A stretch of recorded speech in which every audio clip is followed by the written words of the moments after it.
皆様、本日は開幕して2週間、大阪・関西万博にお集まりいただきまして誠にありがとうございます。風香る爽やかな時期にお越しくださいました。本日はこのウーマンズパビリオン in コラボレーション with カルティエの2階ですね。対話やコラボレーションを生み出すハブスペース、この2階の和という場所にて、世界をつなぐ歌、踊りというフォーラムを開始いたします。大阪・関西万博テーマ事業プロデューサー中島幸子様によりますフォーラムをこの後スタートいたします。今しばらくお待ちください。それでは4時30分お時間となりました。ただいまより世界をつなぐ歌、踊り、万博がつなぐ世界の文化、内閣官房万博国際交流プログラム紹介をスタートさせていただきます。このフォーラムはウーマンズパビリオン in コラボレーション with カルティエのご協力をいただきまして開催いたします。皆様と共に今回の万博の意義や命、世界の文化について一緒に共に考えていきたいと思います。私は本日の司会進行を担当いたしますフリーアナウンサーの藤田ひとみと申します。どうぞよろしくお付き合いください。それでは早速オープニングセッションです。大阪・関西万博テーマ事業プロデューサー中島幸子様、そして内閣官房内閣審議官国際博覧会推進事務局次長の井上学様、どうぞ壇上にお越しください。まずはオープニングセッションです。大きな拍手でお迎えくださいませ。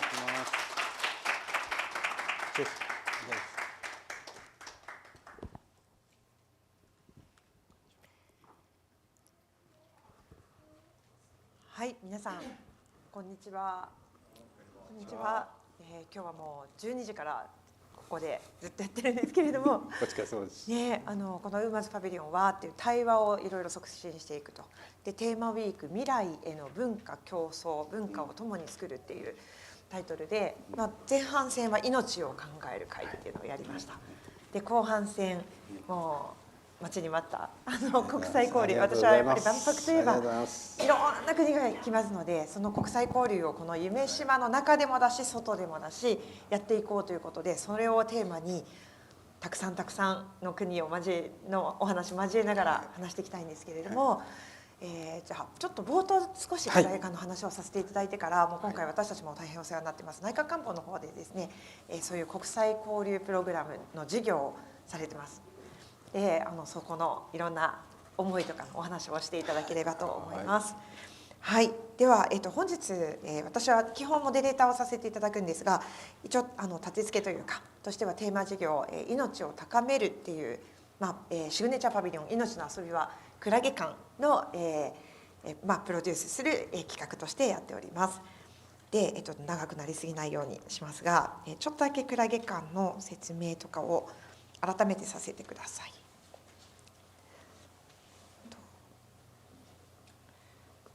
で、後ほど先ほどもやらせていただいたんですけれども、皆様にもちょっと参加してもらいながらやれたらいいなと思っておりますので、QR コードとか出します。後ほどぜひ皆さんスマホでご参加いただければと思います。画面共有をさせてもらっていいですか。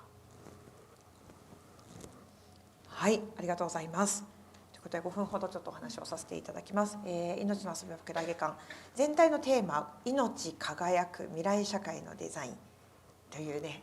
すごい素敵なテーマがあります。で、このテーマの下でテーマ事業プロデューサー8名が任命されて、もう本当に個性的な8社8用の8名なんですけれども、それに8名のプロデューサーが8巻を作ります。ただ私のところはですね、1人っていうよりも本当に八百万のプロデューサーだと思ってまして、たくさんの人たちと一緒に作ってきました。ちょっとだけご紹介させていただきます。で、なぜかクラゲ館、水族館ではないんですが、創造性や命を表現するものとしてクラゲを置いていて、クラゲ館と思っています。ちなみにインスタ X ございます。ぜひクラゲ館って検索してもう今にでもフォローしていただければと思いますので、ぜひよろしくお願いします。でぜひクラゲ館実際に行っていただくと雰囲気が分かると思うので行っていただきたいんですけども、こういうふうに真ん中に創造の木っていうのがあります。でなんかこうなんでしょう、参加する場、遊びながら、なんか見に行くっていうよりはもう本当に行って一緒になって遊んで触ったりジャンプしたり、もう石水触ったりとかですね、いろんなことをしています。でテクノロジーと身体性の融合で、みんなが創造性を持っているということで、創造性の民主化とか作る喜びを全ての人にというようなことを言っています。でこのようにですね、タイルをみんなで作ってそれを掛け合わせたり、ここにも実はいろんな国も参加してもらっています。いろんな学校も参加しています。で、ちょっと今日はもうバババッと見ていくので、いろんな音の鳴るものもありますが、必ずしも耳には聞こえない音も含めて音っていうのもクラゲと同様ちょっと比喩的に使っているところです。で中にはいろんな国際交流やっぱりやっております。そうですね、ちなみにこのクラゲがたくさん彩られたピアノもあるんですけども、入院中の子どもたちとかいろんな人たちに参加してもらっています。で一つ後ほどガーナの話もあるかと思います。長坂真護さんというアーティストと一緒にですね、ゴミから生まれたガーナのスラムアグボグブロシに行ってきました。でそこでペットボトルのゴミをいっぱい集めてきて、それを切り開いてそこにメッセージを書いてそれを縫い合わせて作ったのがこのミドルクラゲ海月というものになります。でこれ自体はそのクラゲ館の展示としてやってきたんですけれども、であとここにさらにカンボジアも参加してもらって、あと日本中も参加してもらってみんなで作ったのが、この海月ミドルクラゲ海月というものになります。で並行して今ガーナとも国際交流をやっていたりします。これはちょっと数学に絡む、正三角形いっぱいくっついてできたいろんな生き物の模様みたいな感じなんですけれども、それ数式と命とアート音楽の関係みたいなものです。で少し、国際交流にも関わるところに行くと、世界中のいろんな祭り郷土芸能ということを今私たち大事にしております。予約をしていただいて命の根っこに降り立つと、そこにはいろんな祭りが出てきます。最後は皆さんも祭りの一人になって一緒になって歩いて踊ると。ここにざっと書いてあります。17種類の祭りがあります。世界でいうとアルゼンチン、ブータン、セネガル2種という形で行ってきました。世界中日本中いろんなところに面白い祭り郷土芸能ありますので、なんかそういうものもね感じ取っていただければと思います。ちなみに5個ランダムで出ますので3回4回来ても毎回違うという形になります。あといろんな立場の人たち、弱いっていうか、今の社会でもしかしたら弱いとか思われる障害があったり病気があったり、あるいは例えば日本語が喋れない、言葉では何か表現できない、いろんな人たちが社会をかき混ぜる役割として一緒になって作ってきました。でクラゲのシンボルも生まれてきています。高校生とかにも参加してもらっています。いろんな日本中とかやってるんですが、イベントもたくさんやってるんですけれども、こういうゴミアート、ゴミ祭りっていうのもやっていたりしますが、漢字の国際交流、今ですね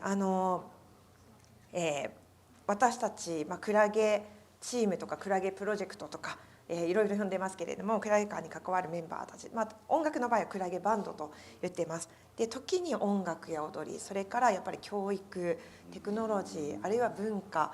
いろんなものを通じて、私自身は数学も大好きなので、そういういろんな要素を通じてですね国際交流やっています。で今日もいろいろ出てくると思います。マシエ町ガーナ、それから片野市、大阪府片野市とはエチオピア、昨年大きなイベントをさせていただいて今年はますますと思っています。そして泉市、大阪府泉市とはセネガルと一緒に国際交流しています。これも7月にたくさん呼ぼうと思っております。で、沖縄からも参加してもらってます。宜野座村とカメルーン、バッカー族森の民という皆さんと、が今年8月に、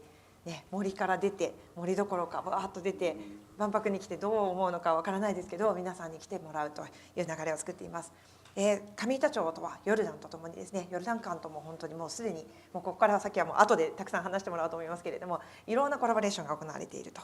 でまだまだこれからとか2024年度にやったものもありますけれども、他にももうたくさんの国との国際交流を、時にこの内閣官房さんの万博国際交流プログラム、あるいはそれ以外でも今例えばイタリアとも昨日、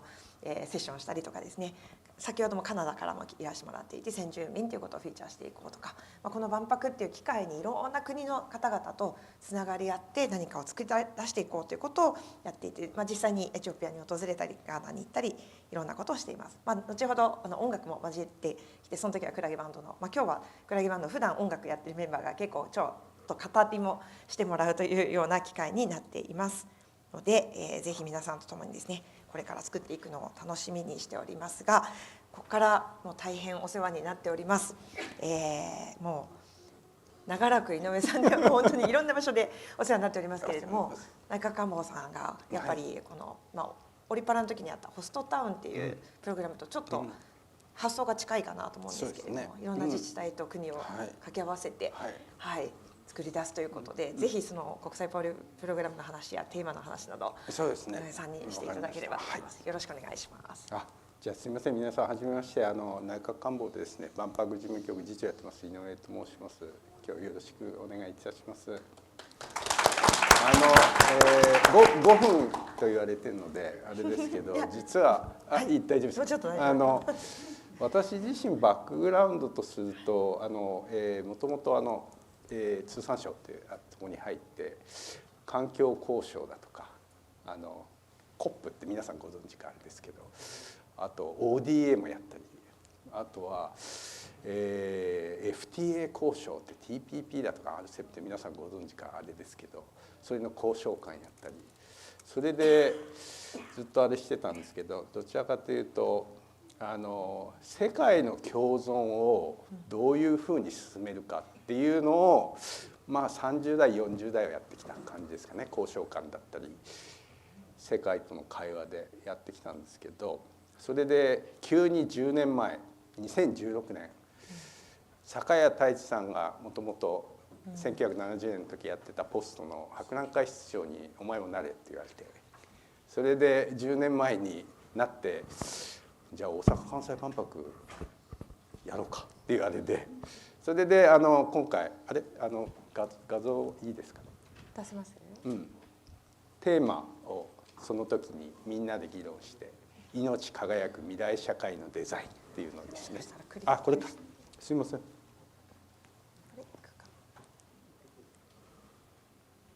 れ大丈夫です。これでやるんですかね。いけますか？というのを実は10年前にちょっとカラフルにしちゃってますけど、命輝く未来社会のデザインって、多分これを語り始めるとすごく結構長くなっちゃうんであれですけど、やっぱり当時はもう10年前なんであれでしたけど、やはり若干クリミア紛争とか紛争戦争っていうのも若干この分断も、要はグローバリゼーションが進んで、かなりそれに対するグローバリゼーション疲れもあると思いますし、あとはやはり若干自由経済、人物金の自由行動によって格差が生まれ、そういうところと、あとゲノムとかですね、やっぱり人間が人間をもう変えられちゃうっていうですね、というところもあったりとかですね。あと当時 AI って言ったか忘れちゃったんですけど、人工知能って言って期待もある一方シンギュラリティの議論があって、人間を代替するんじゃないのとかですね、要は期待と不安って全てにおいて割と不安感が漂う時代で、その中である意味面を見て2005年の時は実は環境について自然の英知ってやりましたが、万博はですね、今回はやはりそういう意味では命っていうところにもう一回フォーカスしてさまざまな面から逆に多様化しつつある命の考え方をちょっともう一回フォーカスしてですね、いろいろ考えていく場にしようっていうところをちょっと当時は考えてですね、このテーマ命輝く未来社会のデザインっていうですねのにしました。命っていうのはそういうとこから入ってきて、輝く、あと社会っていうのもちょっと言葉で入れたんですけど、やはり万博の中でいうとここにありますけどイノベーションっていうのと交流というのが2大一つのツールなんですけど、やはり一人一人がもう自分勝手な感じに進んでいく、できなくはないんですけど、イノベーションをもう欲の具現化みたいな感じの一つのツールみたいではなくて、社会ってキーワードを入れることによってもうちょっと社会に貢献するようなテクノロジーとかですね、そういうものをいろいろみんなで一つの場で考えていければなとかですね、すみません、なんかいろいろ出ちゃってますね。っていうとかいろんな思いがあってですね、これ作ったあれでございます。それで一つが未来社会の実験場っていう、これはイノベーション、ちょっと先の未来をみんなで体験していただいて、未来を考えていこうっていうセッションと、もう一つはやはり一つの万博の大きな要素はやはり交流でございます。これだけ多くの1000万人以上がこれだけ交わうイベントっていうのは実は万博しかないので、あとやはりオリパラのようにですね、オリンピック・パラリンピックはやはり競技者と見る人って完全に分かれちゃってるんですけど、万博は実は多くの方が関わってる世界でございますので、みんなで作り上げるものでございますし、それも世界中から来るっていうことでございます。そこでいろんな交流が生まれ、別に参加者だけの交流ではなく来場者の方と、参加者の交流もありますし、そういう意味では多面的な交流がかなり生まれる場でございますので、そういうところをですね万博の中でいろいろ加速していければなというところが、やはり我々万博を立ち上げた時にですね非常にいろんな思いがあったというところでございます。それでごめんなさい、あれになっちゃった。それで万博交流プログラムっていうのは、さっきプロデューサーからもお話ありましたけど、オリパラの時はホストタウンっていうのをなんかやりました。それで、そういうのもあったんですけど、万博の会場の中でかなりさまざまな交流、さまざまな競争が生まれてるんですね。それを我々これ大阪・関西万博って通称なので、これ日本博覧会なんで、それを日本全国にその交流の輪をですね近天していきたいっていうその強い思いがあり、これは立ち上げないといかんなっていうところで、財務省を説得し、いろんな方を説得し立ち上げたっていうのがもともとの経緯でございまして、ちょっとすみません、なんかスライドがなんかうまくいってないのかあれですけど、今もうありがたいことに154件まで、北北海道から南は九州まで皆さん出していただいてやってます。やはり交流はですね、これもちょっと自治体に支援する形で、やはりちょっと持続可能な形で交流っていうのをですね進めたいなと思いもあったので、やはりそういう意味ではそれぞれ地方の公的主体も入れた方がいいかなというところで自治体に関する支援って形にしましたし、あと万博がいいのはですね、これはなんでこの制度をちょっといろいろ考えたかっていうところは、交流がいろいろ進化しやすいかなと考えたのは、割と各国政府も万博って毎日ナショナルデーやってるんですよ。そうすると各国から偉い人来るんですね。大統領だとか首脳だとか。そうすると、これアーカイブで残るんでしたね。あれですけど後でこういうのでちょっとショートカットするかもしれませんけど、要はですね、これ東京にいる外国関係者も偉い人が来る場合に日本との関係をなんか構築しとかないとっていうですねモチベーションも出るんですね。例えば在京大使だとか、そういう意味で言うとかなり普通に今までも多分どっかの市町村と外国のどっかの市町村が姉妹都市ってよく皆さんお聞きになったかもしれないですけど、あれはローカルとローカルのそれに実は万博っていうのをフックをかけることで非常に何て言うのかな、ガバメント今中央政府も入ってきて、要するに割とサステナブルにいろいろ関係が継続するような関係が実は万博だと作りやすいなっていうのをちょっといろんな仕掛けをこう見ながら、人の行動を見ながらですねちょっと作ったっていうのがですね背景でございまして、一過性のものにしちゃいかんっていう思いがあってですね、あとはお金を出して自由に、これ結構我々のリスクなんですけど、いろんな154件いろんな形の交流授業ありますけど、あとは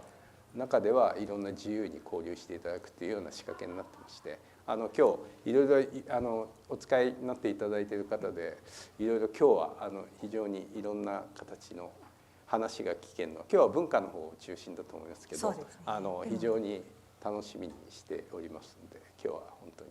よろしくお願いします。すいません、私も楽しみにしてますのでよろしく。ありがとうございます。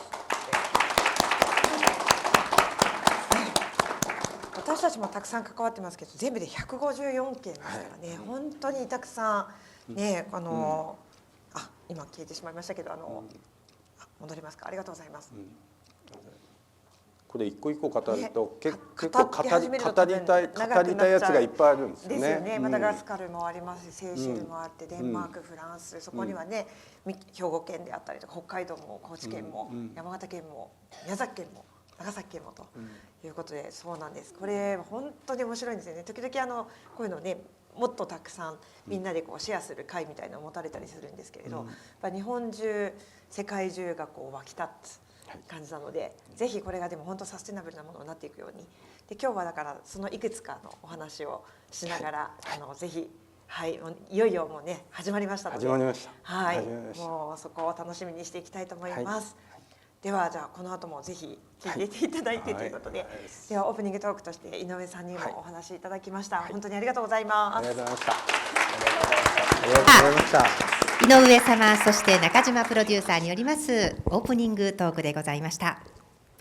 さあ、本日は万博テーマウィークでございます。皆様との対話ログをベースにですね、世界の文化について思いを深めていきたいと思います。それでは最初のセッションにご登壇いただく方をご紹介いたします。お名前をお呼びしますので、お一人ずつ上がってきてくださいませ。まずは山本能楽堂事務局長の山本義恵様、よろしくお願いいたします。では中島プロデューサーのお隣にどうぞ。続いて韓国太鼓チャンゴの奏者、歌い手踊り手でもありますSTEAM国際文化交流ディレクターのチェ・ジェチョル様です。よろしくお願いいたします。はい、衣装も決まってますね。はい。では続いてチベット音楽家、歌い手踊り手でありチベタン・インスティチュート・オブ・パフォーミング・アーツアーティストの天神君さん様です。よろしくお願いいたします。そして和太鼓奏者佐伯林保存会代表の佐伯敦信様です。よろしくお願いいたします。本日は芸能の道を極めていらっしゃる皆様に集結していただきました。それぞれが担当している楽器もね、椅子の横に置いていただきましてこの後音も聞かせていただきたいと思います。それではセッションのモデレーターは中島プロデューサー、よろしくお願いいたします。はい、よろしくお願いいたします。はい、もう先ほど前半戦のセッションも本当に大好きな方々ばかりですごく楽しかったんですけども、後半戦も本当に大好きなでももう仲間というか、皆さんに来ていただいて、普段結構それこそ芸能、歌、踊り、音楽っていうところでご一緒していることが多いんですけれども、今日はちょっと言葉も使って、先ほどのセッションで言葉か言葉じゃないものかどちらも大事だかみたいな話もありましたけれども、時には言葉も使いながらその歌踊り文化、ね、文が化ける、それについて語っていきたいと思います。で前半、後半の中の前半、今日の3つ目のセッションはなんとなくアジアのところで、まずちょっとまとめた感じなんです。この後アフリカを中心にしたものが4回目のセッションとしてあります。では早速なんですけれども、自己紹介がてらいろいろお話をしていただこうかと思うんですが、山本さんは昨日もお世話になりました。ありがとうございます。マイク入ってますかね。はい。昨日もクラゲ館、命さんそういえばクラゲ館では、ほぼ毎日のように、ワークショップをやっていくんですけれども、午前中実はクラゲバンドでそれこそクンさんのステップダンスとか、アフリカのセネガルのダンスとか、もう韓国の流れでもあっちゃんさんもこの辺みんなで、クラゲバンドでやったんですけども、午後帯、もう山本能楽堂さんのもう奇跡のような一日で本当に素晴らしいお能のワークショップをやっていただきました。ありがとうございます。大変楽しかったです。楽しかったです。はい4月13日のオープニングイベント4も月そうですが13日も楽しかったです。はい私どもは、では自己紹介をお願いいたします大阪の谷町中心部谷町4丁目の本当に大阪城の、武家屋敷地区にあります、あと3年で100年の能楽堂になります。関西流の、能楽の、継承と普及の施設になっております。日本ので伝わってきた約700年世阿弥から伝わってきた能楽を次の世代にどう伝えていくか、どうしたら次に伝わっていくか、今現代に生きる魅力的な芸能としてどうやったら伝わっていくのかということを考えながらずっと取り組んでまいりました。今回クラゲバン中島幸子プロデューサー、そしてクラゲバンドの皆様と出会って、もう本当にクラゲ館に行くと感覚が開いて、こんなこともできるんじゃないか、もうこういう可能性もあるんじゃないか、すごく伝統芸能の未来に大きな可能性を頂戴いたしております。昨日も一緒にワークショップをさせていただいて、クラゲ館の中で自由な空間の中で清らかな空気が流れる中で子どもたちがたくさん笑顔の中でできて、後ろに本当に油井さん、そうすごい油井さん本当に楽しかったです。はい。そちらにそれで送っていけるかな。はいじゃあどんどん送っていただく。はい、ありがとうございます。クラゲ館の上の部分に小さな舞台を作って、チェさんがはい目をかけていただいたり、で皆さんに訪れる方に順次能面をめったにできないですよね。はい。でちょっとこれはもう万博の万博ファンの方にも楽しんで衣装のワークショップをしていただいたりいたしました。下の部分クラゲ館の下の水が流れている素敵な部分では能の楽器の体験ですとか中島プロデューサーも手が痛くなるやつですね。していただきました。それと私ども能舞台は神様のために捧げる芸能ですので、神様が宿ると日本人が考えてきた松の前で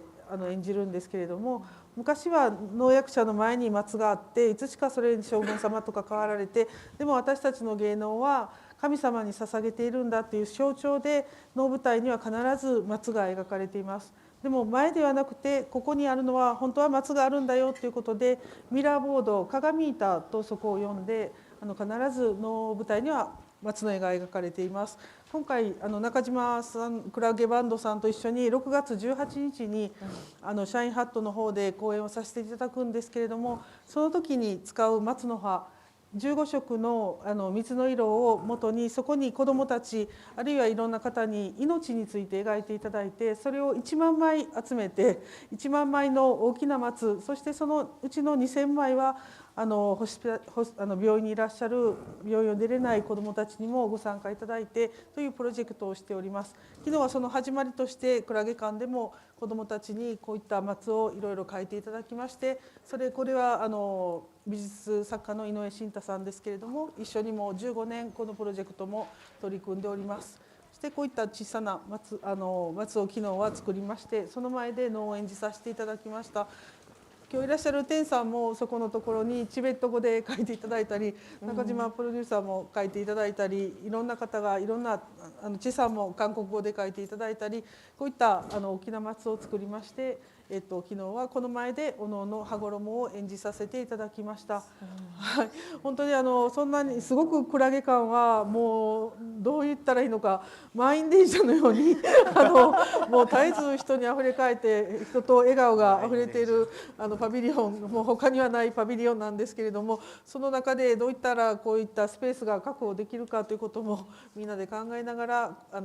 もうたくさんの方に日本の伝統芸能のお能の魅力の楽しさを見ていただきました。はい、本当にこれから万博6月18日、そしてあと半年万博までまだありますけれども、本当に私たちも感覚を開いて、もっともっといろんなこと、新しいことに挑戦させていただいて、半年後には今と違う何か新しい未来が見えたらいいなと思って活動させていただいております。よろしくお願いいたします。すっかくだから少しあ動りが画とうございまもす。はい。少し見ましょうか。これちょっと音が今ね共有できないんですけども、今出ました。これはどっちの方ですかね。万博の方で。これはコロナの時にどうしたら能の魅力が知っていただけるかと思いまして、大阪城とあと万博の太陽の塔の前で特別にご許可をいただいて能を演じさせていただきました。実はドバイ万博に行かせていただける機会がありまして、その時の PR 動画にもできたらと思ってたんですが、皆さん覚えていらっしゃるでしょうか。オミクロン株が出てきて急に2週間前に中止になりました。もうそういったいろいろな思い出が詰まった動画になっております。ありがとうございます。今回はもうたくさんぜひ含めて、水の輪はじゃあちょっと改めてありがとう。後ほど6月18日に行う水の輪も本当に素晴らしい企画なので、ちょっと徐々に出していけたらと思います。改めてよろしくお願いいたします。ありがとうございます。では続いてもう本当にもうクラゲ館、もうクラゲプロジェクトもなくては、もう山本さんもみんななんですけれども、もうなくてはならないチェさん。皆さんこんにちは、チェージェチョルと言います。私はですね、日本生まれの韓国人です。在日コリアン3世ですね。おじいちゃんおばあちゃんの代で韓国から日本に渡ってきてます。ちょっとまず紹介するために歌ってもいいです？いいですね。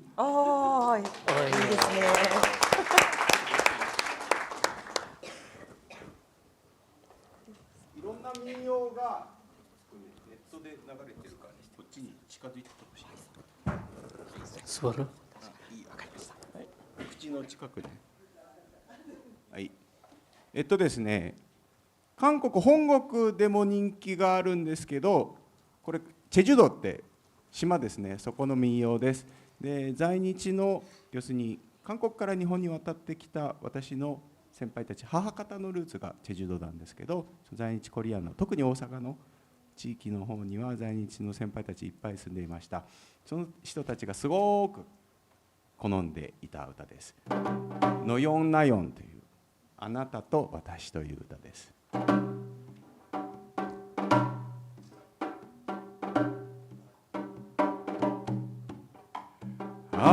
아침에 우는 새는 배가 고파울 거요. 종역에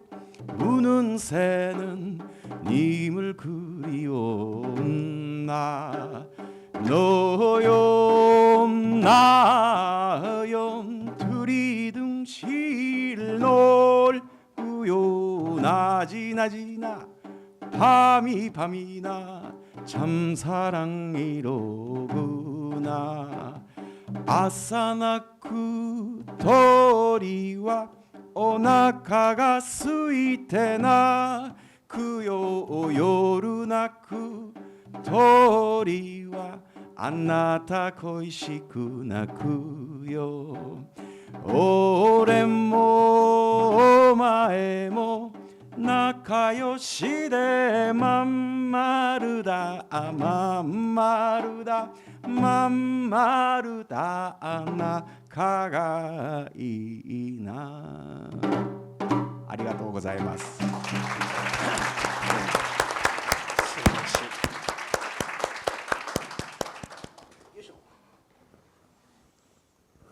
ありがとうございます。今ですね、歌いました島唄です。私は舞台の上で演奏する演奏家でもあるんですけど、日本とか、韓国、日本と韓国のいろんな地域にいろんなお祭りがあります。そのお祭りをいろんなところに通って、で土地の芸能者に触れていろんなことを学ぶ、自分ではお祭り人って呼んでるんですけど、日本のお祭りも韓国のお祭りもすごく大好きです。でそれこそ万博の中でも触れ合えますし、いろんな世界中に素晴らしい歌とか踊りとか楽器とか音楽といろんなものがあるんですね。なんか今回そのエクスポに参加していろんな芸能に触れられること、あと芸能っていうのは、最近はね機械で演奏する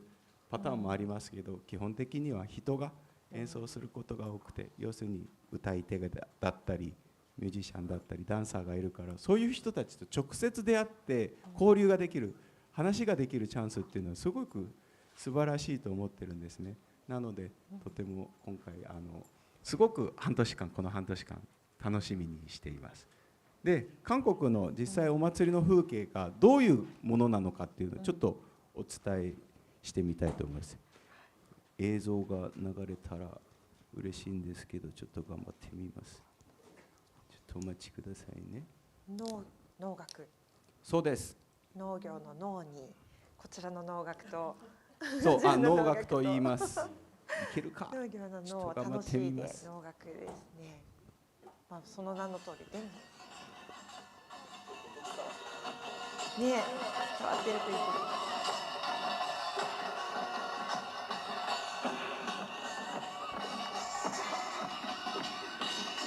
農学でも、さすがに。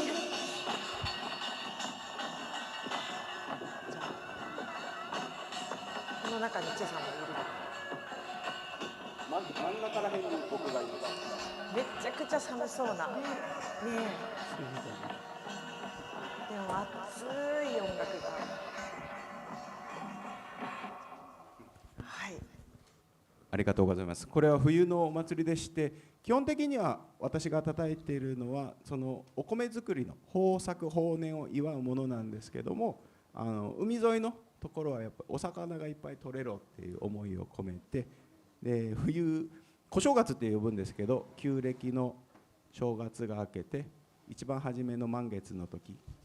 に韓国全土、日本もね、僕が日本でやってる芸能とかも多いんですけど、その時期に今年の1年の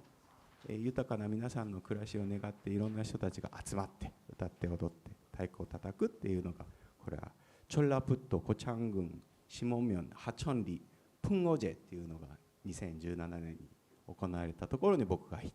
て叩いてたんですけど、めっちゃ寒かったですそのようなことをやっています。で、今年は本当にね、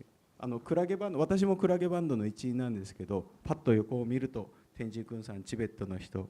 で、日本の和太鼓の仲間、セネガルの仲間、そして最近はご一緒させてもらってます、伝統的な山本能楽堂さん、いろんなこの境界線というか、そのジャンルの境界を越えて、中島さんもちろんですよ、ピアノね、越えていろんな人たちが、メンバーが出会うっていう場がとても素敵なことだなと思ってます。以上です。よろしくお願いします。ありがとうございます。本当はね、チェさんはさらに青森県八戸市の縁ぶりの祭りにも行ってるんですが、これじゃあ次のターンでまたお話しいただきましょうか。わかりました。はい、ありがとうございます。はい、ありがとうございます。では続いてクンさん、はい、今ねチェさんからもご紹介ありましたチベットの音楽でブータンにもねちょっとご一緒させていただいて行ってきましたけれども、そうチベットのお話もぜひみんなも聞きたいんじゃないかと思いますし、でそこにティパという、芸能ですよね。この辺りもクンさんに話していただくのがいいと思いますけれども、そこで歌踊り、ステップダンス、昨日もちょうどみんなクラゲ館でワークショップやってみんなでステップダンスをして。はい、でやりました。で早いバージョンはめちゃくちゃ難しいけど、ゆっくりの方は多分ね皆さんできるので、もしかしたら後でやってみてもいいかなと思ってます。では、はい、画面共有切るの難しいですかね。じゃあもう始めちゃいましょう。はじめまして。はい。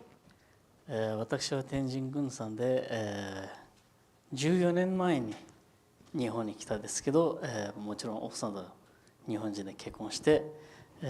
何も考えなしで自然で日本に来ました。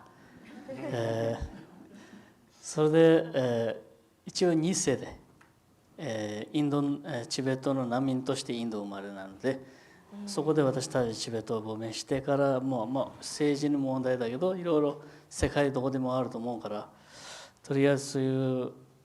なんていうかそういうことがストーリーの中にあってからで、今生きてるだけですごく一番良かったじゃないですかなと思ってて、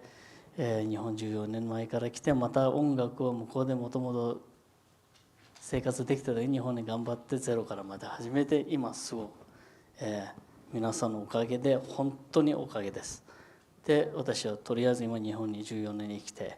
ね、そういう素晴らしい2025年のエクスポースも STEAM のクラゲ版として入ってもらって本当に感謝しかないので、人生いつ終わるか知らないけどそれも心配してません。とりあえずは私は明日まで考えている人間なので明後日はどうなるか知りませんので、でも生きてるだけで本当に感謝で今生きてます。これからいっぱいチベットの文化としてはいろいろ見せると思うんだけど、どうぞよろしくお願いします。紹介としてね、さっき話してちょっとステップダンスとか言ってたけど、ちょっと見ますね。ダニエン。これはだいたいチベットの1000年前の歴史の楽器なので、ダニエンと呼びます。ダは音で、ニェンは甘いメロディーってことで、甘いか酸っぱいか皆さん決めてもいいから。さっきゆっくりって言ったやつはステップ1個やってから早めに行きます。歌なしで。歌やると声めっちゃでかくなるからマイク切れるかもしれません。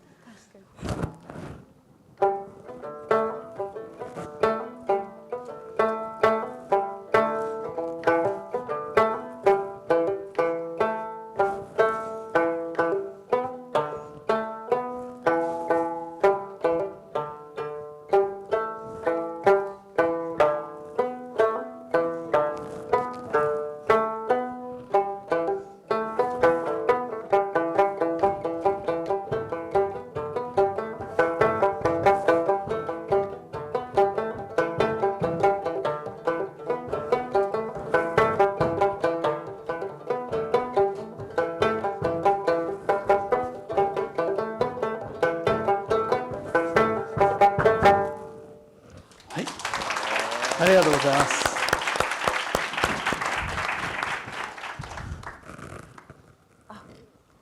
ね、後ろがそういや足を映してほしいなと思って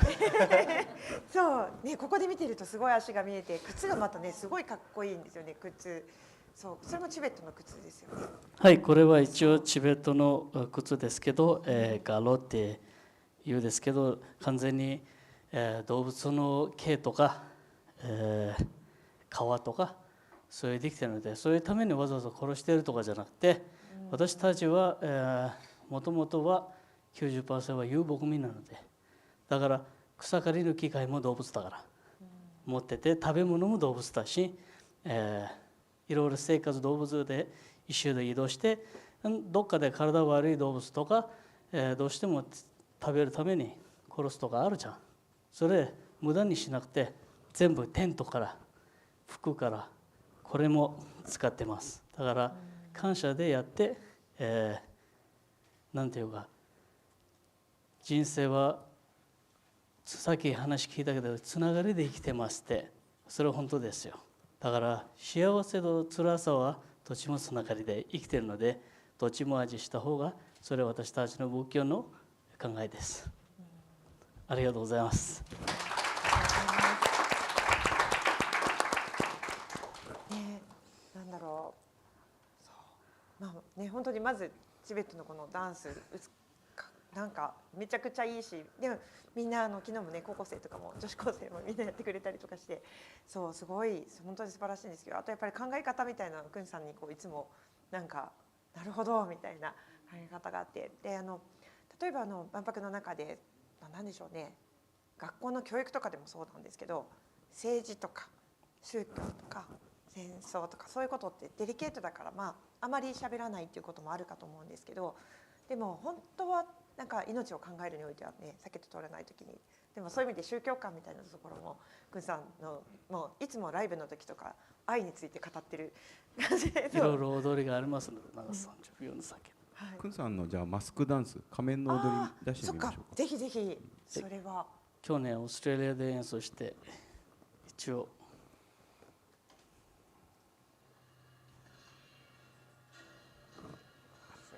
これオーストラリアでキャンズで神の踊りなので、なんていうか自分の英語とネガティブが全部なくすというか、神様がやってくれませんから、自分の中のある神が人生の哲学と愛で混ぜて力生まれてから、それ自分で英語がイグノレンスが切れる、それで意識が強くするということがそういう感じの目的の踊りです。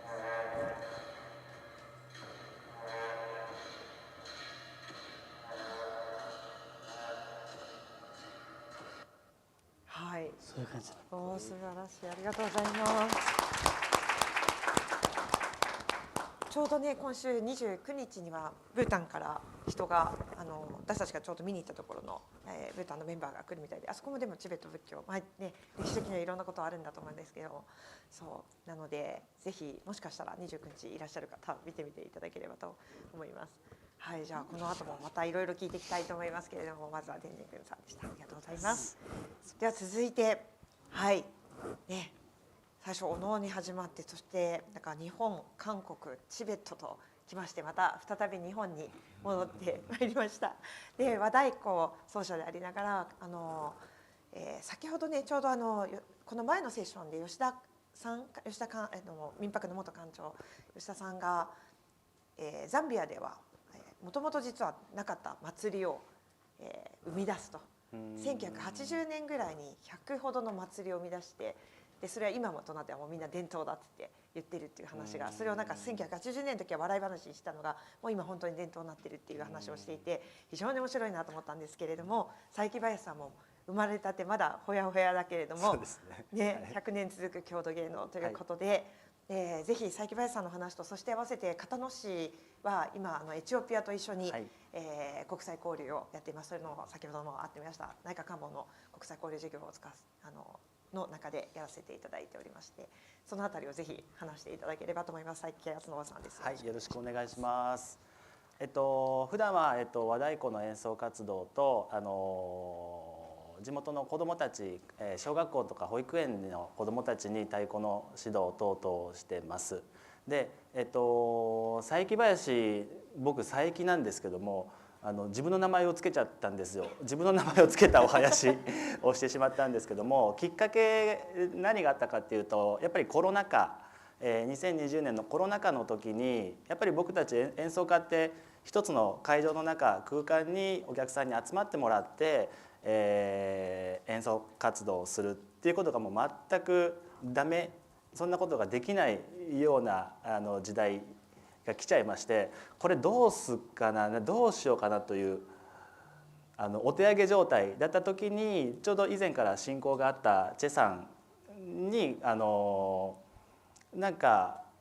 土地の祭り、郷土芸能創作和太鼓チームではなくて、土地の芸能としてのお祭り、100年残るものをチェさん地元で作りたいんですけど、ちょっと手伝ってもらえないですかねという話をして、そもそもその郷土芸能ってもともとあるもの、何百年も土地にあって作るものじゃねえよっていう声も当時いっぱい聞いたんですけど、でもその何百年続いてる芸能ごとも01の作った人がきっといるわけで、やってもいいじゃんっていう思いでちょっとチェさんに相談しました。でその時にチェさんと話してて、よしやろうということで、動いたのが2020年ですね。電話で氷結を飲みながらですね、電話越しにずっと4、5時間喋った記憶が当時あります。で特徴的なのはチェさんの先ほど見てもらった映像の中にもあったように、身体表現、体の動きとリンクする太鼓のリズムを何か作れないかな、この日本の担ぐ太鼓、担ぎ桶太鼓っていうんですけども、これで作れないかなという思いで、作りまして、でそれを地元の片野市で、毎年7月、今年もあるんですけども、7月にこれちょっと別軸で虫送り祭というお祭りが片野市にももともとあったんですよ。どういうお祭りかっていうと、害虫駆除ですね。稲穂につく害虫を駆除するために太鼓叩いたり、鐘鳴らしたり松明焚いてその虫を追い払うっていうお祭りがあって、西日本まだ残ってる地域あるとは思うんですけども、そのお祭り片野市にもあったんですが、それがなくなっちゃってたと。じゃあその、五穀豊穣と疫病退散を、願う祭り囃子のような形で佐伯囃子というお囃子を作って、7月に、暑い中ですね、5時間6時間田畑を練り歩いてもうひいひい言いながら今年で5回目かなので100年目標にしてるのであと95回ですね。今僕が40なのでもうその頃にはもういてないんですが、なんか空から見た時に佐伯林っていうお囃子がなんかやってるぞみたいな。でその95年後の人たちが佐伯林の佐伯ってなんか人の名前らしいよとか、これ作ったの日本の芸能なのに韓国人と一緒に作ったみたいだぜみたいな、そんな会話が生まれてたら面白いなと思って今活動しております。はい。あ、ちょっと写真が。そうですね。国際交流、これがここも今話しちゃっていいですかね。いいですかね。ちょっと話しましょう。はい、ぜ去年の最初に、チェさんと幸子さんの方からご縁いただいて、片野市の方で佐伯林と、エチオピアのファンディカというアート集団をつないで、国際交流をしてみないかという、その時はもう本当に全然イメージが湧かなかったんですけども、やっぱりこういう機会ってなかなかないですし、何よりも幼稚園の子どもたちとか小学校の子どもたちに太鼓を教えてたこともあって、やっぱり子どもたちに本物の芸能に触れる機会があるのであれば、そのチャンスをいただけるのであればぜひやってみたいですということで去年お話をいただいて進めさせていただきました。で去年の7月10月か、去年の10月ですね、実際にエチオピアからファンディカというアート集団9名、来ていただいて、片野市のグリーンビレッジというロッジに泊まっていただき、一緒にコンサートもしましたし、子どもたちの学校公演ですね、小学校午前中1校午後1校と2校行ってもらって子どもたちと一緒に交流をさせてもらいました。でやっぱり普段見る子どもたちの感じじゃない、本当にもう体を揺らして1曲目からみんなと一緒に踊ってやってるのを見た時になんかすごく嬉しかったなというのがすごく率直な感想で、そのなんか映像もちょっと出ますかね。子どもたちのこれはちゃんこ鍋をね、佐伯林でちゃんこ鍋をしてみんなでエチオピアの人たちにちゃんこ鍋を振る舞って食べた時の交流の映像です。エチオピアのゲストの方々がちゃんこ鍋初めて食べたって、初めて食べましたね。はい。美味しいって言ってたね。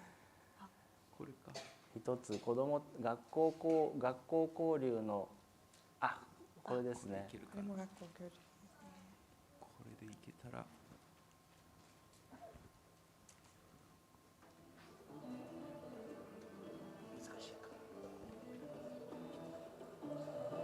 すごく独特なダンスなんですけど、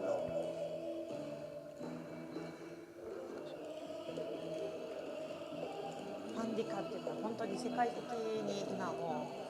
ヨーロッパとかアメリカとかめちゃくちゃ評価されている伝統芸能をでもやっぱり未来につなぐっていうことをしている団体で、彼らこう来て小学校でやってくれて、でもこれすぐさまこの時間5分もいかないぐらいでもうみんな呼び込んで、そうですね、もうもみくちゃになって、子どもたちも普段先生たちもねびっくりするぐらい普段おとなしい子どもたちが一緒になっても踊り狂うという、なんかそれを見て先生たちもなんか普段見てる子どもたちとまた違う子どもたちを見れてすごく嬉しかったですということも言ってもらいましたし、また今年の7月にも、エチオピアからまたファンディカの皆様来られるので、その時はぜひ片野市で、コンサートしますので遊びに来てもらえたらなと思っております。ね、その時の写真もうちょっとあるみたいだから見てみますかね、少しだけ。そうですね。ちょっと私の方で今じゃあ共有しちゃう。なんかいいですよね。新しく土地の芸能事を作るとかってちょっと大それたようなイメージではあるんですけど、やっぱ分からないことはまずやってみて、で知っている先輩たちから教えていただきながらちょっとずつ進む、なんかそれを実際にトライしていってる感じですかね。で一応今年で5年が終わったので、答え合わせあと95回95回ですね。ね、それをやりながら、いろんな国と。でこれもね、これもうあ話すこそうですといっぱいあります。ね話すこといっぱいあるんですねこの衣装のこともあるんですけども片野の水道水汲み上げた浄水場に毎年おでがたまるんですけども大量のおでがたまってそれを、舞島の埋め立て地にこれまでは捨ててたんですよ。でこのおでが実は鉄分がすごく豊富でベンガラ染めっていう染め物にすごく適した土だっていうのがこの10年ぐらいで分かったんですけどもそしたらそのおでを使ってのベンガラ染めとエチオピアのこの生地ですねでのこの工芸でのコラボレーション音楽でのコラボレーションもそうですしその工芸としてのコラボレーションもできないかということでエチオピアの生地にこのベンガラ染めのものをしたというのがこの写真になります。エチオピア人も体験するっていう、はいでこれエチオピアから買ってきた布で、はい片野市の土でベンガラ染めそうですね。で楽器体験もおのと同じようにさせていただいております。向こうのね進行特殊なすごくとね楽器を子どもたちにも触らせてもらって本当はクラゲ館にも置いてたんですけど、うんうん子どもたちはすごい勢いでやるのであっという間に弦が切れまして今もうなくなってしまってるんです。一日で切れました。 1日2日ぐらいでやばいそうかってなってましたけどでもこれマシンコース1弦のことですね。私もここはねなんかちょっと、国際交流いろいろやってるんですけどやっぱりエチオピア片野でやっぱり昨年9名ですかねエチオピアから来てもらって9名ですね。 9名ですね。こうやっていろいろやれたのですごくなんか感慨深いものがありますね。そうですね。ということでここまでですね。はいすみません思わず長くなりましたけれども、はい、ということで佐伯敦信さんでした。はい、ありがとうございました。はい。はい。ということで喋ろうと思うといっぱいあるんですが、ちょっと5分遅れで始まったので50分ぐらいまで残り25分ぐらいですかねお話ししていきたいと思いますけれども、まだまだ喋れることがあるので議論もしたいんですけど、もう少しでもぜひ深掘りをしていきましょうか。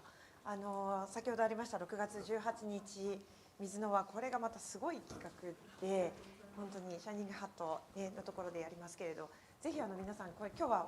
割と今日は言葉を多めに使ってるんですけれどもいらしていただくと多分五感で体験できると思うので、はい、ぜひぜひなんですけど、ぜひちょっと水の輪について語っていただければと思います。水の輪というのを水筒大阪2009というイベントが平成21年今からもう16年前ですけれども、大阪がそれまで水の都で水の恩恵を受けて発展してきたということをなんかすごく多くの人がまだ忘れていた時代に官民一体となって52日間それと別にインフラの整備とかもされたんですけれども、その最終日を彩るイベントとして作らせていただきました。サントリーホールディングス副会長の鳥居慎吾さんがご発案で何か新作のはできないのかとおっしゃってくださって、何かもっとプライベートなことを作らせていただくのかと思いましたら、何か社会のために残る作品を作ってそれで伝統芸能の力で何か社会に変革を起こせないかとご指導いただきまして作らせていただきました。簡単に物語を言いますと、汚れてしまった大阪の川の水を子どもたちが水鳥の役になってたくさん出てきてきれいに掃除をして美しく再びよみがえった水に水の神様が現れて、そして大阪の繁栄をことほぐというような簡単なお話になっております。ただ出てくる子どもたちは先ほどの松の、制作の井上慎太さんの指導で自分たちの衣装も手作りをして、それで大阪弁でこっちゃこっちゃえらいこっちゃ水が汚れてえらいこっちゃって言って大阪弁で愛狂言の部分に登場したり、すごくそれまでにない新しい作品になっております。で最初もう本当に1回限りかと思っておりましたら、その後大阪商工会さんが主催事業でその半年後に再演をしてくださったり、大阪城でさせていただいたり、大阪の、川の源流の琵琶湖の近江八幡で水上ステージを作ってその時の映像も出てますけれども、これはまさしくオリパラ、先ほど井上おっしゃいましたオリパラの調査事業としてグランフロント大阪でさせていただいた時の映像になっております。で今回の、大阪・関西万博ではこれまで、16年間もう30回近くいろんな国内外をはじめいろんなこの間ちょっと大変なことに被災地になってしまった大船渡でもさせていただきましたり、モズ古市古墳群が世界遺産になった時は出動城山古墳でさせていただいたり、いろんなところでさせていただいたんですが、この6月18日はそのシャインハットで今回の万博の参加国約158のはい国旗を子どもたちが頭の上に国旗の水鳥をつけて、日本人の子どもたちも外国人の子どもたちも一緒に出てきて、みんなで川をきれいにして、そして大阪から水を大切にする気持ちで世界を一つにつなげられたらと思っております。そして本当に幸運なことにクラゲバンド様、そして中島幸子プロデューサーとの出会いがありまして、もうこのクラゲバンドのこの世界の音楽とこの水野は日本の伝統芸能をコラボレーションでできないかという計画を今いただいておりまして、つい先日の万博のオープニングの13日にも一緒にコラボレーションでさせていただいて、天さんがチベットの音楽でおのとミュージックをつなげていただいたりして、本当に大きなすごい充実感を感じたんですけど、あと6月までにそれを進化して日本の伝統芸能が世界の音楽と一緒になって、なんかやっぱり音楽っていうのは人の心を癒したり楽しくしたりそういった力を持っていると思いますので、そういったことで水の浄化や水を大切にする気持ちをこの水の都大阪から世界に向けて発信させていただけたらと思っております。どうぞよろしくお願いします。皆さんぜひいらしてください。入場は無料ですので、ただ万博に来ていただくのはそこは入場料が必要になっておりますけれども、はい、6月18日、間違えました。すいません。18日。6月18日です。1時からと4時半からの2回公演を考えております。はい、じゃあえらいこっちゃ。いや、なんかでも本当にこういう伝統的なものは私もう本当に素晴らしいなっていつも思うけど、なんかでもなんでしょうね、それを開いていくというか。ありがとうございます。さっきね、関橋さんの京都芸能もそうですけど、なんかこう伝統になっているものってもともとは確かに生まれてきているもので、生まれ続けているもので、ね、今の時代も生まれて、そうなんですよね。はい。やっぱりアートっていうことが割とキーワードに考えてまして、やっぱりアートの力でね、何か新しいことができたらと。700年前にできたお能は今はすごく古臭いと思われてますけど、700年前は最先端のエンターテインメントで、秀吉とか武将がすごく遊んだ、もう遊びの最高峰の芸能だったので、このねプレイフルで遊びがいっぱいのクラゲ館でもっともっとこの遊びの部分を深めて、そして時代への継承へとつなげていけたらとなんか思っています。そうなんです。はい。ちなみにクラゲ能も生まれて。クラゲ能、そうそうクラゲ能も今幸子プロデューサー考えてくださってまして、新しい形でねクラゲ能を今作ってる。今作ってもう愛狂言はできているらしいです。すごい。はい。新しく新作のクラゲ能というものを今制作している最中みたいです。はい。はい。でも本当、いや本当にすごいな、なんか本当にね挙手投足美しくてわーってくるんですけど、でもやっぱり自分がちょっとやってみたりとか、なんかよりそのストーリーのこととか分かったりとかすると、確かにやっぱり見え方が少し変わってきたりとか、他を持ってね。ありがとうございます。自分ごとになんとか伝統芸能ね、普段の生活からなくなってますけれども、なくなってはいないけど減ってますけど、それが自分ごとでね生活の中に入ってこれたらなっていつも思ってます。愛狂言のところでね、急に子供たちいっぱい出てきて、すごい可愛かったです。1月にもご一緒させていただいて。ありがとうございます。すごいことですね。6月18日も愛狂言のところワークショップ。176人の子どもたちが158国から来た水鳥になって登場します。でお客さん先日のやつって私も一緒にやってたじゃないですか。そのシャインハットでも同じようにみんなで歌って、ということみたいです。お客様にもちょっとその歌いの部分をみんなで合唱していただいてということを考えてます。こっちゃこっちゃえらいこっちゃっていうのをお能とお能の間の愛の狂言の部分があって、そこで子供たちが出てきます。結構今年の初めに私もその水の輪のところで一緒に私自身は多分初めてなんですよ。お能とか狂言の中で実際に一緒になって声とかで参加をするみたいなことを人生で今まで多分10回ぐらいお能とか狂言とか見たことあるんですけど、ずっと割と見る感じで経験をしていたんですけど、初めて一緒に声を出せた喜びってめっちゃ大きくて、ありがとうございます。なのでシャインハットで、はい、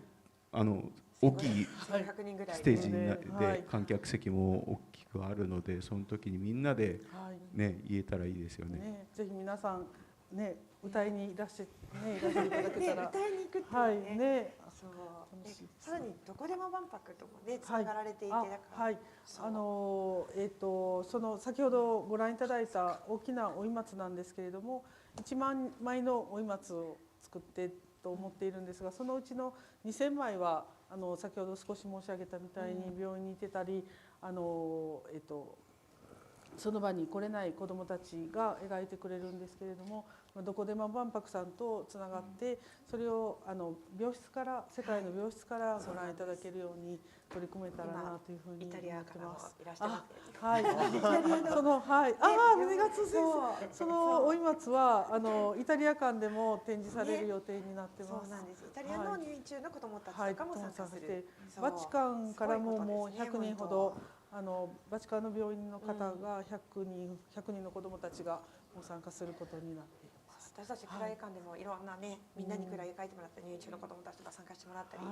学びを変えるっていうところでも、ちょっと入院中のみんな参加してもらえると思ってるんですけど、ぜひイタリアもだし、こうなんかいろんなね人たちに関わり合ってできるとすごいなと。で思わず熱くなって長くなってたんですけど、よく考えたらあまり時間がないので、すみません、ありがとうございます。はい、ということで本当にありがとうございます。ぜひ皆さんいらしてください。じゃあチェさん、改めて縁ぶりの話をやっぱりちょっとしていただけるといいなと。どの切り口で？どの切り口、やっぱり日本でもなんでしょう、まあでも祭りっていうとやっぱりなかなか特に伝統があるもの。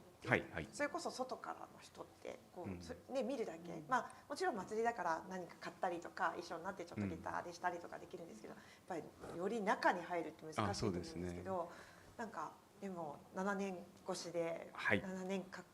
もうずっと通われていて、そこの話もちょっと聞いてみたいです。青森県の八戸にですね、冬のお祭りで縁ぶりというのがあります。でメインのそのダンサーが頭に烏帽子というのをかぶって、で烏帽子をこうやってもう振りまくって、こういう感じのやつなんですけど、それは何をやってるかというと、冬の時期田んぼの中に眠ってる、お米の神様を起こして、で神様起きて今からその米を作る時期だよっていうのを願って、でその年の豊作を祝うお祭りなんですけど、これが八戸地域に33団体あります。で大体一つのチームというか組がですね、多いところだと100人ぐらいで、少ないところだと20人ぐらい、それぐらいの規模感の構成メンバーで33団体あるんですけど、なかなかこれがそう見えますかね。そう子どもからご年配までで、私が八太郎縁ぶり組というところに所属してるんですけど、2歳から一番上がね87、今年そうメンバーが2歳から87歳までで構成されてまして、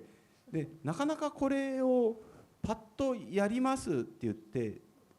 できる感じの門戸開放型ではなくて、というのも芸を披露するのが門付け芸といってですね、その家の門前であったり事務所の門前であったり、ちょっと扉の中に入ったところで、芸を披露していって、お祭り自体4日間なんですけど、1日、20件から30件わーっと駆け抜けていって芸を披露しながらお祝いをしていくという、予祝芸というんですけど、それをやってるんですが、別の地域の人がこの縁ぶりというとてもローカルな土地の芸能、郷土芸能に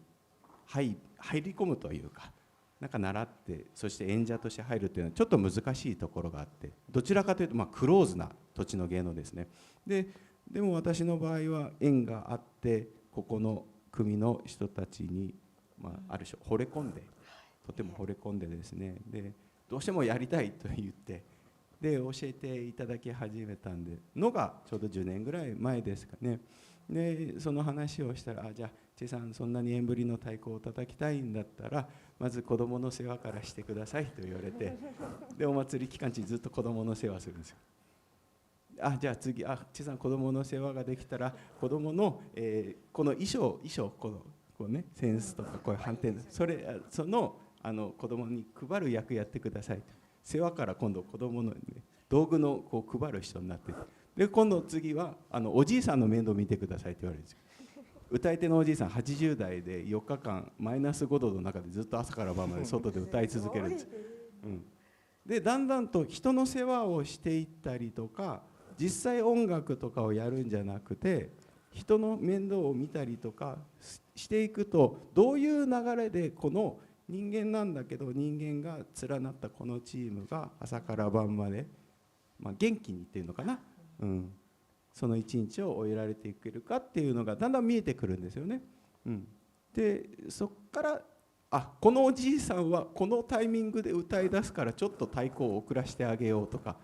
この子供は全然言うことが聞かないから先に笛を吹いてこっちでおいでって笛で言うとか、そういうのが学んでくることができました。なので、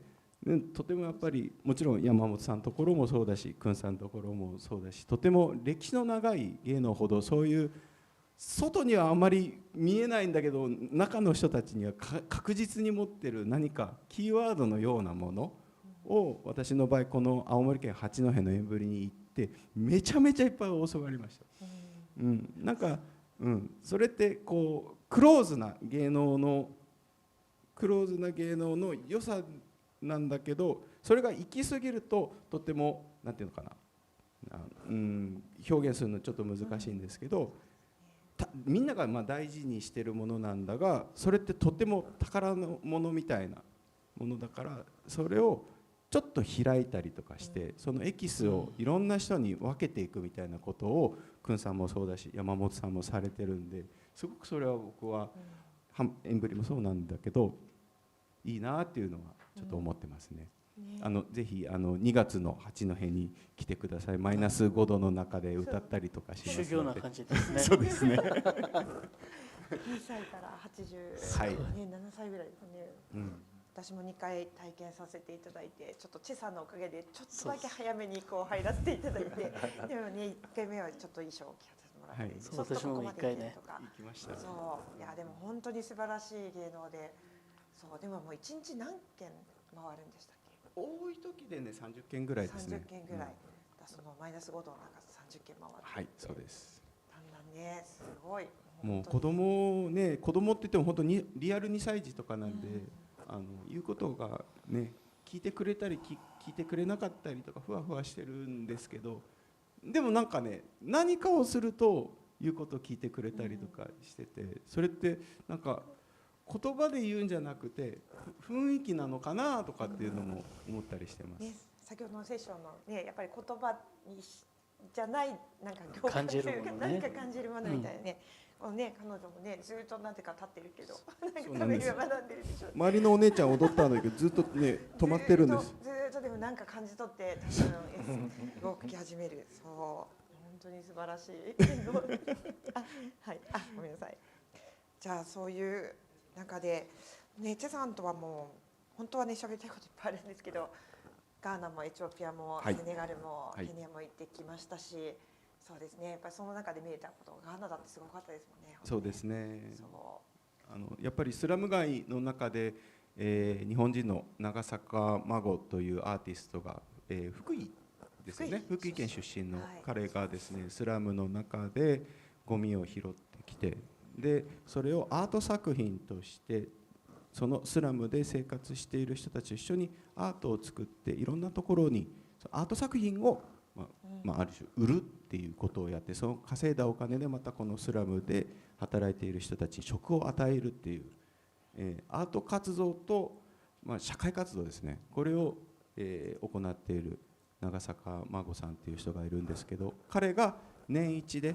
行っている、イベントがあります、スラム街の中でなんですけど、じゃあムーンフェスというところで、そこで中島さんと私も去年昨年一昨年ですかね、そうですね、冬に行ってきました。そうだからいろんな課題もあるけど、でもなんか結局音が鳴り始めて、太鼓が鳴り始めて、ピアノももう彼ら打楽器みたいに叩いてましたけど、なんかそういうのでこうつながり合って違うんだけどなんか共有できるっていうのがね、やっぱすごいことだなと思って、それが万博の場合は行くのはねやっぱりすごい素敵だけど、やっぱりお金も時間もかかる中で世界中がここに今やってきているので、もうそうですね。すごいことです。ということでまた長くなりつつあるんですけれども、くんさん改めてちょっとね、もうここはもうなんか愛について語っていただいてもいいんじゃないかなと思うんですけども、ちょっとどうね、もう万博もうくんさんとも本当に音楽通じてですけど、でも本当に毎回音楽とそういうね考え方みたいなものがすごい面白くて、こういつも学ばせていただいております。そうですね、なんか音楽は私としてはただのなんかさっき AI でトゥールとして言ったじゃん、同じです。ただ人生を幸せに生きるために、だから音楽は本当に何がいいというと、言葉がなして誰でも通じるというか、だからその裏がすごくなんていうかメッセージもちろんそうだけど、でも一番モチベーションは私としては愛ですよね。だから宇宙の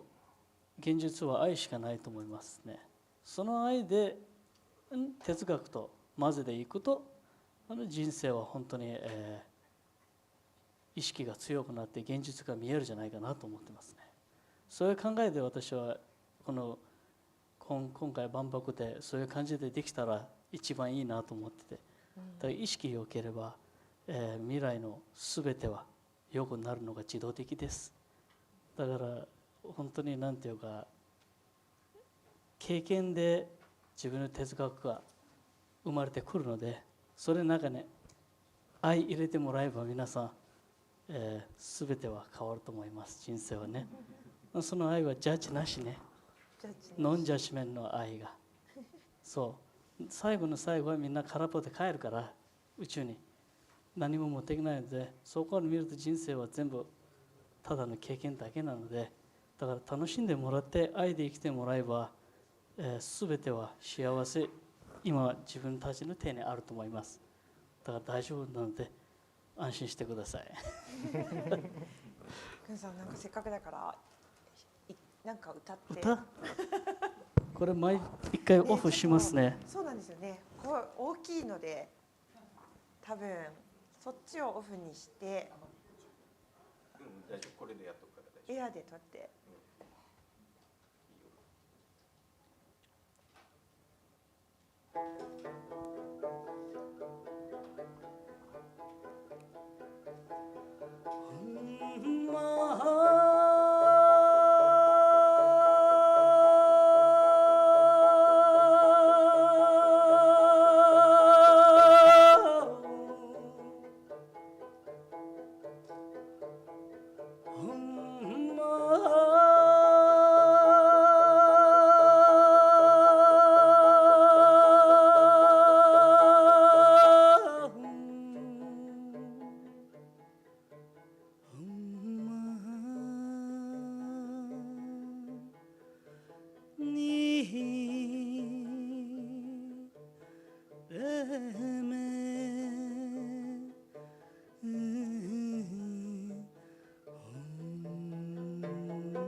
ありがとうございます。今の言葉がオムって言ったですけど、ちょっとだけオムは実の心から魂ってそういうスピリチュアルの言葉ですよね。皆さんね、私いつもなんか音楽から言いたいやつは、宗教はただの怖いものじゃないので、これただの人生の哲学です。勉強、自分に意識が気づくために。だから、そのまま言ってください。いいと思いますよ、いろんな。ありがとうございます。ね、ちなみにね、昨日ですね、イタリアからね、音楽家またもうすでに2回来てもらってるんですけれども、来てもらって、で私たちのバンドもですが、もくんさんもまた歌でも太鼓でもこの間おののところでもいろいろ入ってもらったりで、まあ本当に何でしょうね。ただね、もちろんなんだろう。特に日本だと皆さん、いや自分は音痴だしとか、私も実はめっちゃ音痴だから歌わないようにしてるんですけどでもなんとかリズム感がないとか、なんかね、やっぱりその文化がちょっと特別と同じようにアーティスト特別とかって思うこともあるかもしれないんですけど、一応私たちそのさっきのマイノリティ We are all minorities と同じで We are all artists で We are all マスマディシャンで、全員誰もが音楽家で数学者でっていうふうに思っていて、もちろんいろんなね訓練があったりとかはあるんですけど、でもなんか最終的にはこう舞台の上でやるだけじゃなくて、生活の中でのやっぱり音楽とかなんかそういうものがいいなって思っているので、こういうメンバーで今できているのすごい幸せに思っております。ということで、なんかあれですね、あっちゃんさん最後にちょっと改めて今年もね、片野市エチオピアで、佐伯林さん、そういう意味ではちょっとジャさんにも入ってもらって喋るかもですが、ここで言っていいですかね。古道さんも入りね、佐渡島の古道さんもちょっと入ってもらって、はい、徐々に解禁していこうと思ってますけれども、はい、で、もう率直に言っていいのかなと思うんですけれども、クラゲ館で行うか、今でもまだまだ調整中ですけども、8館の真ん中の命パーク、まさに命についての8館がある真ん中の場で、やっぱりそこで祭りができないかということはまだ鋭意調整をしています。結構ものすごい混んでる時期だと思うので、しかもいわゆるね、それこそステージがあるっていうところは万博会場たくさんあるんですけど、ここはステージというより本当に開かれた公園のような、ね、場なんですけれども、やっぱりそういうところでだからこそできるみんなで作る音楽があるかなということで、それのある意味でトップバッターとして片野市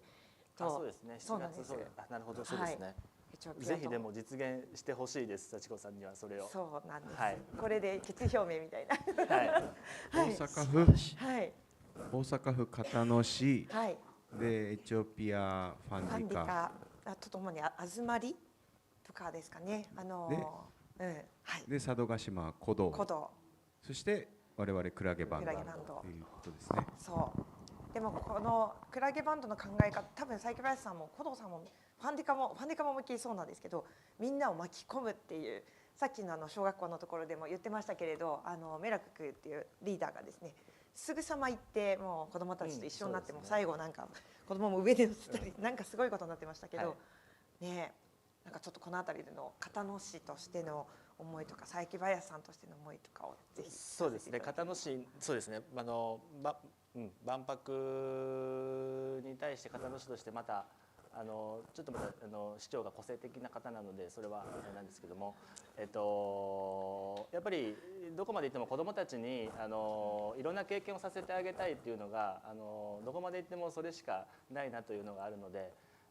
今年もその機会をいただけてますので、ぜひちょっと夏休み期間なのでどうなるかなんですけども、夏休みの特別プログラムみたいな形でまたファンディカの皆さんとかクラゲバンドの皆さんとか古道さんも来ていただいて、みんなで何かなかなかできない経験、実際やっぱりで行くとなると十何時間飛行機乗って行かないとダメなの、僕も去年行かせてもらったんですがダメなんですけども、そういう機会があるっていうのは本当にどこの学校さんもできることではないと思うので、そういう機会いただけているのであれば本当に光栄なことだなと思いますし、実現したいなと思ってます。この前の方で回ってるのこれみんな佐伯林さん、そうですね。はい。で、そ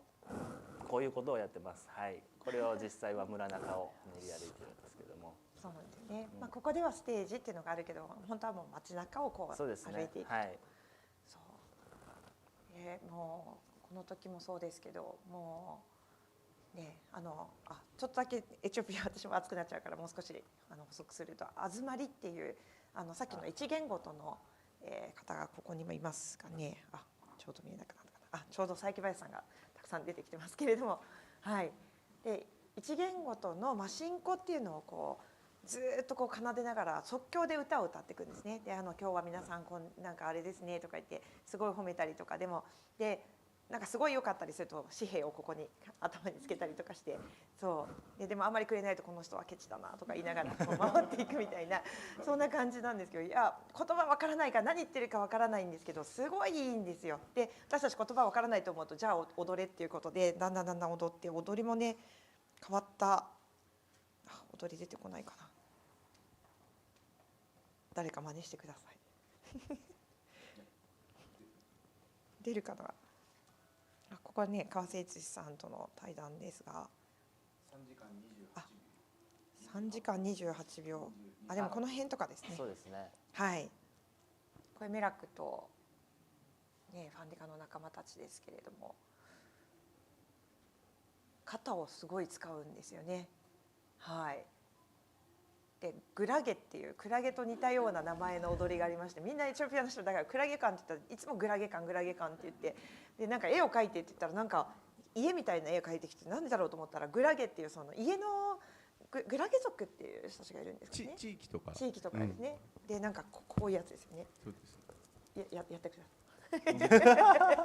なんかそうなんかこんな感じのであとはもう本当に肩をすごい動かす踊りでとにかく特徴としてやっぱりもう全ての回でもうただレストランに行って見に行ったつもりが途中から呼ばれて入っていくみたいなただ見てるってことがもうめったにない時間でしたね。そうですね。見に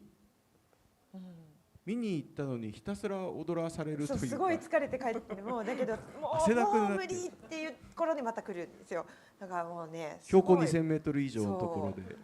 ちょっと酸素も薄い中。そうなんです。クラゲ館の建築家小堀哲夫さんも一緒に行ったんですけど、なんか最初に踊り始めてましたけどね。ね、この間あちゃんさんも一緒に行きました。はい。ね、ちょっと片野市の皆さんは今度いつかはエチオピアに行きますか。行きましょうみんなで。ね、でも片野さんやっぱりルクセンブルクもね来るかもとか。そうですね。パビリオンの移設いただくというのでなんか合意を今いただいてるみたいでルクセンブルク館でしたっけドイツのですね。はい。国ですね。すいませんありがとうございます。国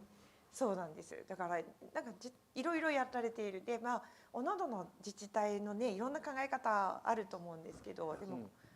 もおかげで国のある意味でおかげでこういう枠ができてそうですね。自治体、市町村とか県とかと、国がつながってこんなことができるとで片野市の子どもたちもね多分待ってると思うので。そうですね。はい。全然関係ないけど私たち STEAM はテクノロジーとかもやったりもするので AI とかでも実は小学校に行ったりもしてるってそうですね。そうなんです。いろんな形でお世話になってるんですけどなんかこういう郷土芸能とテクノロジーとか AI とかがもう当たり前みたいに一緒になってみんなで遊び歩くでその真ん中にやっぱり佐伯林さんがいて95年間あと95年まずは続ける、まずはあと95年続けるということで、今日はですね7